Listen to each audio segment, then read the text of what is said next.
en agenda estos temas, ¿no? Tan delicados, a veces tan dolorosos, y también esto que mencionabas vos ahí de, bueno, tener reparos a la hora de comunicar justamente y ser responsable con lo que se decide comunicar de estos episodios.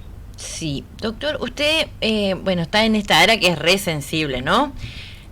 Sabemos que es o todos los estudios dicen, varios médicos y funcionarios de la salud también dijeron en muchas ocasiones que es también una secuela que dejó la pandemia.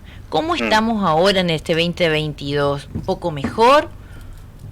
Los números todavía los estamos analizando, pero sí, lo que fue el año de pandemia nos ubica a nosotros a nivel del NEA como segundos en cantidad, digamos, de suicidios consumados.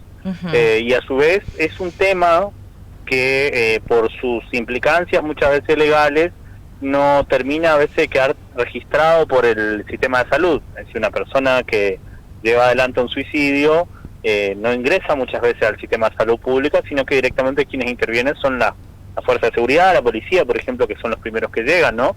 Entonces hace otro recorrido estadístico, digamos, que no pasa por salud pública y que a veces no nos deja en claro bien cuál es la cantidad, cómo es el número de lo que de los casos que estamos manejando. Pero es un tema así álgido, te diría a nivel país, ¿sí?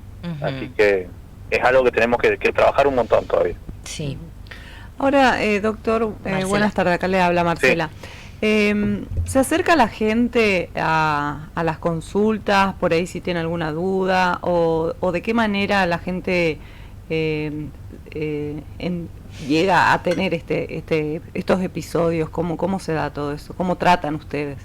Generalmente, o sea, podemos pensar, porque, a ver, el intento de suicidio, sí, es un efecto, ¿sí? Es un efecto de otra cosa que está sucediendo, como un emergente, un ¿sí? desencadenante. Entonces, no, al revés, digamos, hay algo que desencadena que la persona llegue a eso. Intentar a hacerse daño, digamos, de alguna forma, ¿sí? Entonces, ahí lo que tenemos es muy amplia, digamos, la casuística, ¿sí? Lo que nosotros nos contabilizamos como intento de suicidio, lo que yo digo siempre, podemos tener los números, pero si no los analizamos y no vemos qué es lo que está pasando, nos perdemos de una parte. Y ahí entran cuestiones que tienen que ver con cuestiones sociales, cuestiones de proyecto de vida, cuestiones económicas, ¿sí?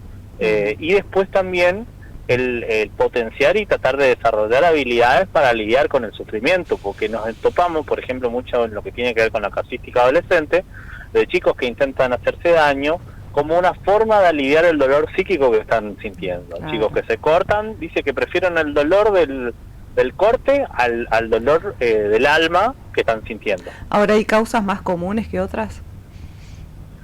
Y pasa que ahí tenemos que entrar, digamos, como te decía, digamos, en lo que es la estadística, vemos mucho, por ejemplo, diagnóstico de ansiedad, diagnóstico de depresión, y después hay líneas de investigación que están trabajando, que hay gente acá en la provincia que ha trabajado mucho eso, que tiene que ver, por ejemplo, con personas que sufrieron abuso sexual, por ejemplo, en su infancia, ¿sí?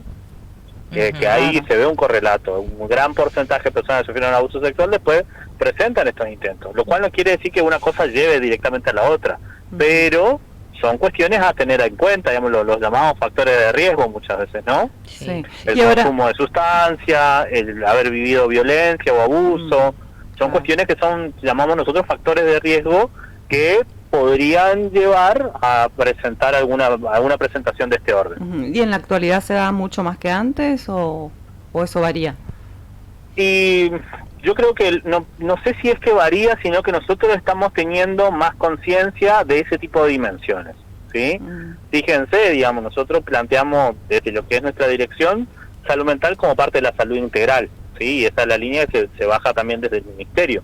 Pero esto no era así hasta hace 10 años, que es poco tiempo pensándolo en tiempos de la historia, digamos, de nuestra provincia y demás. Que como que siempre y hubo eso hace que empecemos a darle más atención. Hubo casos, pero por ahí se dio en más casos seguidos, yo creo que también después de lo de la pandemia, y todo el Estado Nacional, el provincial, acá el IPS también creó por ejemplo, las obras sociales, ¿no? Para atender con más fortaleza todo lo que tiene que ver con la salud mental, que es algo que algo por ahí antes, todos recurrimos por ahí al psicólogo, algunos psiquiatra, pero es como que se institucionalizó de que esta es una secuela que dejó también el COVID, después de tanto encierro, pérdida de trabajo, pérdida de seres queridos, ¿no? Sí, yo creo que hay un efecto, podemos pensar un efecto social, y que la respuesta fue esto, empezar a, como decís vos bien, se institucionalizó, se volvió parte, digamos, de la agenda pública, algo que, bueno, que sí tenía mucha trayectoria ya, porque hay mucha gente que ha trabajado este tema. Acá en la ciudad de Posadas tenemos la Asociación Defender la Vida, con la que nosotros trabajamos muy bien y que han tenido una trayectoria realmente admirable, pero que hoy, bueno, estamos justamente trabajando en conjunto y justamente esto que vos decías, ¿no? Prestándole particular atención a estas cuestiones. Sí vemos esto que vos mencionás, digamos, efectos, digamos, social, de cuestiones que tienen que ver con lo social, pero que yo lo que siempre quiero dejar en claro, ¿sí? Siempre hay una dimensión individual en la que uno puede tomar otro camino, ¿sí? No es 2 más 2, no es si tenemos esto, tenemos la receta para el suicidio. Increíble, muchas veces nos encontramos con personas que toman otro camino, que le encuentran una vuelta de tuerca, o como decías vos al principio del bloque, el tema esto que vos decías, bueno, vamos a pasar a un tema más serio. Pero el humor, por ejemplo, muchas veces, o la habilidad de poder transformar algo de ese sufrimiento en otra cosa, nos permite encontrarle un camino más por el lado de la vida, por así decirlo. Sí, María. Doctor, a veces es como muy íntimo por ahí el estadio de una persona que está padeciendo una depresión o alguna circunstancia que lo lleva a tomar esta determinación. ¿Cómo puede ayudar el entorno a prevenir un suicidio? Yo creo que hay que tener en cuenta esto que te decía, factores de riesgo, es decir, si hay una situación de consumo, si hubo situaciones de violencia, que puede ser violencia, qué sé yo, de género, o una violencia, qué sé yo, a nivel de la escuela, como un bullying, o otro tipo, ese tipo de factores. Y cuando yo lo que siempre remarco también, cuando se produce como un viraje, un cambio en la conducta de la persona, en el sentido de que esa persona quizás era una persona que socializaba, que esto o lo otro, y vemos que se empieza a aislar, que empieza con otro tipo de maniobras que lo van dejando, por así decirlo, más solo, más suelto. Claro, eso, en buen sentido. Esos son los indicios que me da la persona que podría estar queriendo tomar esta decisión. Eso, ¿cómo puedo ayudarle yo? Por ejemplo, a un amigo, a un familiar que podría estar pensando en el suicidio. Bueno, y ahí, ante eso, cuando la persona lo menciona, primero principal, no tomarlo a la ligera, tener lo que se llama la escucha activa. ¿Qué quiere decir escucha activa? Quiere decir escuchar, pero no desde por ahí, porque como conocemos a la persona, es nuestro hermano, es nuestro hijo, es nuestro primo, quien sea, no quedarnos por ahí con el concepto que tenemos y dejar que la persona pueda explayarse sobre qué es lo que le está generando sufrimiento, porque quien, como repito, intenta hacerse daño es porque está sufriendo. Entonces, alojarlo y saber esto, en la medida que la persona pueda decir, che, estoy pensando en hacerme daño, ya tenemos un gran paso, porque quien puede decirlo, estamos evitando que quizás lo haga. Así es. Doctor, y para los que nos están escuchando, mirando, ¿cómo puede recurrir cualquier persona, si tiene o no tiene obra social, al área de salud mental, para que la atienda un psicólogo, algún gabinete de profesionales?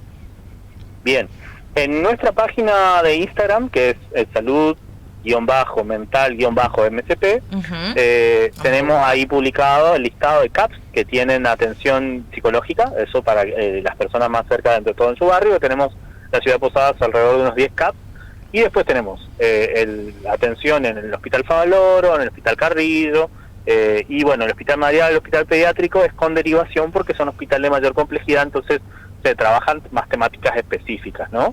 Eso para tener. Y a su vez el Hospital Carrillo tiene una guardia 24 horas, es decir, si uno está con una idea de hacerse daño, muy angustiado, si un familiar está así, que no dude, puede ir tranquilamente con si se puede mover con un transporte público, con un auto, un remedio, lo que sea, llega a la guardia, va a recibir atención. Qué importante eso, ¿no?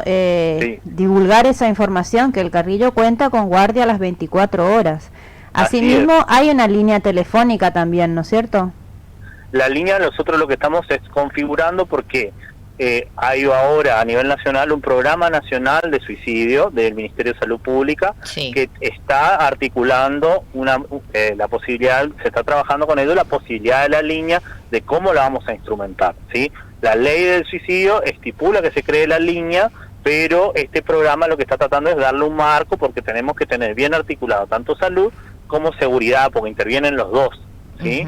En este tipo de cuestiones. Entonces son cosas que tenemos que ir afinando, pero de momento eso es los canales de respuesta que podemos tener, ¿sí? Y si nos escriben a nuestras redes sociales, igualmente nosotros siempre respondemos ahí al Instagram o al Facebook, es como Dirección Provincial de Salud Mental, nos escriben y nosotros le damos, generalmente le pedimos un número de contacto, es para que nosotros podamos llamar o que el profesional que consigamos pueda llamarle y orientarle. Perfecto. Y, doctor, ¿qué significa prevención y posvención?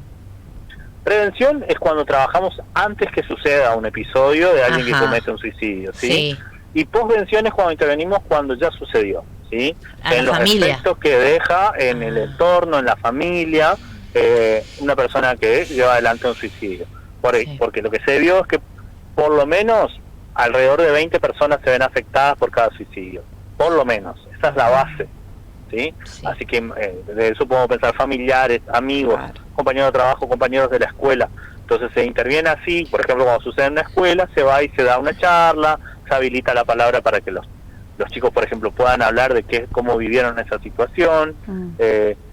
Acompañamiento, digamos, sí. Claro, y tipo una terapia sería eso también, ¿no? Claro, no llega a ser una terapia porque no se sostiene no es algo que se sostiene en el tiempo de manera prolongada, sino que es una intervención que busca tratar de darle un poco de sentido a eso que resulta a veces difícil, que no va a reemplazar una terapia, que si vemos, por ejemplo, a veces familiares que están con un duelo difícil por este tipo de situaciones, se indica ya una terapia individual. Es una decisión. ¿Sí? Claro. Pero es como una medida que sobre todo para el entorno más amplio sirve para a veces cortar el efecto contagio, que eso es lo que pasa muchas veces con el suicidio también. Bueno, desde las 7 de la mañana hasta las 13 horas están ustedes y en las redes sociales, entonces, para cualquier misionero que que quiera recurrir a hacer una consulta o quiera ayudar a alguien, ¿no? En estos casos. Así es. En el interior, en Oberá y en El Dorado, guardia 24 horas también. 24 horas, buenísimo, doctor. Bueno, muy amable y gracias por esta comunicación. Gracias. Hasta luego. Muchas gracias a ustedes. A usted, hasta luego.